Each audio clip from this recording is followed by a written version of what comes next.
Welcome back. We will be looking at a little bit of an extension to this concept of data warehouses now, because data is the foundation or the building block of the things that we are looking at. In fact, in this segment, we will be looking at three IT developments in together because they are all related to data. One is unified corporate databases. The second is knowledge management systems, and the third is, in fact, we will be looking at customer relationships, CRM systems. All of these systems are based on data that an organization would collect. So let's take a look at them. A unified corporate database is essentially one database for the entire organization. Straightforward. And a good example is ERP, Enterprise Resource Planning Systems. And ERPS is an example of a unified corporate database. So it is one single system for the entire organization. We talked about it briefly when I touched on data silos, the issue of data silos. So what ERP does is it eliminates data silos so that there's no data duplication. There's just one central system that is used across the entire organization. It has so many benefits. There's access to data in one place. Decision making is easier, free flow of information, identifying and planning the use of resources becomes very easy. Customer focus can be increased. There's less wastage, less obsolescence. Managers and senior management can focus purely on tactical and strategic matters, and it can be expanded to other benefits like supply chain management, data distribution system management, DSM, CRM, customer relationship management, etc. So software companies like SAP, Oracle, PeopleSoft, and Barn have specialized in providing ERPs. I think the best thing you can do is just go to YouTube and type SAP and Oracle ERP. You'll find the advertisements and explanations which are very descriptive. Even Microsoft Dynamics is another good example. So for a management accountant, as you understand, it's one, the tech savviness, the digital capability to use these systems effectively, and these systems are not very hard to absorb or understand. Anyone with basic computer skills can easily understand what's going on, except some specialized tools.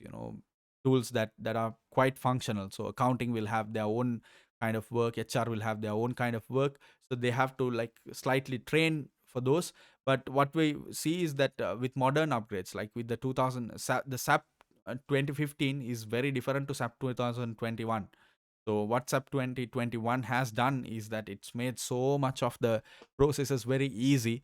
Plug and play, click and drag. A lot of easy options have come in, so that even someone quite basic with basic literacy, computer literacy skills can actually deal with these systems.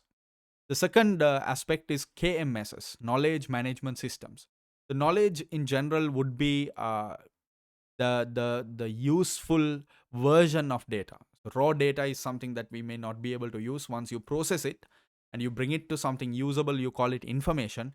And what you learn when you apply, your senses, your thinking, your hearing, when you apply all of that, and what you gain from it is what we call knowledge. So there are broadly two types: explicit and tacit knowledge. Explicit is knowledge that the company knows it has, for example, customer information. And tacit knowledge is personal knowledge and experts knowledge, that is it's coming from people, their expertise, their experiences, and it's not like it's not owned by the company, and it's not available in the company. It only comes out by those people who hold it when it's necessary. So an organization is always made up of both of these. When you take senior leaders, when why companies like to hire people, very experienced people, recognized people, is that because they have a lot of tacit knowledge that they bring in, and only they have it, or only very few people have it. So that knowledge can be very useful.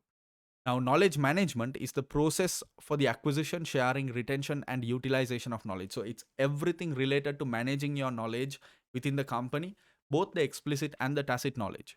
Everything, all of that, acquiring, sharing, retention, and utilization. So if you have a proper system to do that, to acquire the knowledge, to retain it, to share it, and to utilize it, you call it a KMS. So currently we are living in what we call a knowledge-based economy, and in this economy, even I was working in an organization which fell into the category of KPOs, knowledge process outsourcing. So what we were doing outsourcing work, but we were outsourcing knowledge and knowledge-based processes. Now, in our context, we need to understand, as far as MISs are concerned, it's KMS, knowledge management systems. So there are two types of KMSs, which we call codified based systems, which include formal technical knowledge like tax rules and law. So you basically have very standardized laws and rules. What you do is you them into code. So that's exactly how it works. The other is personalization based systems, which is like Word, like systems like Microsoft Excel and Word, where you build your own thing. So you put your knowledge into it and you design, and then you present. So a few examples of KMSs: groupware, intranets, extranets, data warehouses and data mining, which we talked about, decision support systems, which we talked about, content management systems, which is basically these make it easier to create content, to edit content, to track changes, allowing for version control and allow for collaborative and parallel work on content, like Google Documents. So if you take Google Docs or Google Numbers, Google Sheets, you can basically share it across people. Even Microsoft has the same feature. You can share it across people, and all the people can input their efforts into the same sheet, and they can make their changes, etc. Document management systems, often part of content management systems, like indexing and retrieval of documents. So storing, indexing, retrieval, databases, Office, etc. Even something like Windows Explorer or Mac OS, the operating system, the software itself, which helps you, or which allows you to store data, access it however you want it. There's the Control F feature, where you can look for data as you need it. All of that. This is all part and parcel of knowledge management systems, because you're ultimately managing the intelligence and the knowledge that you have within the organization. So of course, as a management accountant, you will need to develop the appropriate skills and organizational, and you will need to understand how exactly can these tools be used to improve the organizational processes, and thereby performance as well. um, okay, so in terms of the implications of knowledge management for performance management, it's in a closed loop, because knowledge and performance, they are like, they are this never ending relationship. What happens with better knowledge, your performance improves, and with better performance, you keep learning more and you gain more knowledge. So it's in a closed loop. It keeps going and going on and on and on. You have to understand this relationship between knowledge and performance. Always know that with more knowledge, your performance can be improved, and as you expand your performance, which means you're selling to more people, you're in more markets, you're gaining more intelligence, you're learning more about the customers, etc., which means new data points, additional data points keep coming, and more data means you can convert it to better information and more knowledge. Therefore, more knowledge, information, knowledge to performance. um, that brings me to one of the subsets of KMSs, which is a CRM. So there are so many KMS software examples we can say. Even ERP is a KMS. But here, what we are going to just touch on is CRM, customer relationship management systems.